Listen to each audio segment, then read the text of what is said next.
Soulever une pierre et y voir grouiller les insectes. Observer les champignons sur un tronc mort. Surprendre un chardonneret dans les herbes sèches.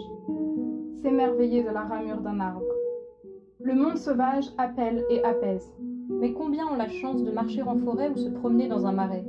En France, c'est 300 km² de terre qui sont chaque année avalés par le bitume. Les parkings, Les échangeurs autoroutiers, les centres commerciaux. les lotissements. La première cause de déclin de la biodiversité est la destruction des habitats naturels. Perdre la biodiversité, c'est perdre autant de raisons de s'émerveiller. C'est brûler sa maison. Pourtant, la vie nous survivra. La vie nous survivra sûrement, car cela fait 3,8 milliards d'années qu'elle bat dans la moindre flaque, le moindre interstice rocheux, le moindre courant marin. Sous quelle forme? Une cellule? Ou bien plusieurs. Un noyau? Ou pas. Un métabolisme reposant sur l'énergie solaire? Chimique. Organique? Mais d'ici là, quel environnement pour l'homme? Un monde sans surprise, anthropique et anthracite, des feux rouges aux feux de forêt. La forêt repoussera, peut-être après nous. Il est temps de se demander, quelle maison souhaitons-nous pour nos enfants?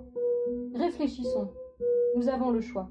Voulons-nous vraiment condamner la beauté d'un glacier au soleil levant, la délicatesse d'un chamois au détour d'un chemin, la fragilité d'un pétale de coquelicot, ou encore la majestuosité d'un grand dauphin, pour le simple luxe de manger des tomates en hiver, d'avoir le smartphone dernier cri, ou de partir une semaine à Hawaï quand bon nous semble?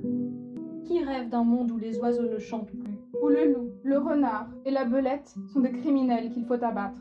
où l'air, avant si pur et rempli du parfum des fleurs, devient un danger mortel? Que faudra-t-il pour que nous nous réveillions? Déjà, nous sommes submergés par des nouvelles toutes aussi alarmantes les unes que les autres. Mois de juillet le plus chaud jamais enregistré. Les populations de vertébrés sauvages ont décliné de 69%. Feu à répétition en Méditerranée.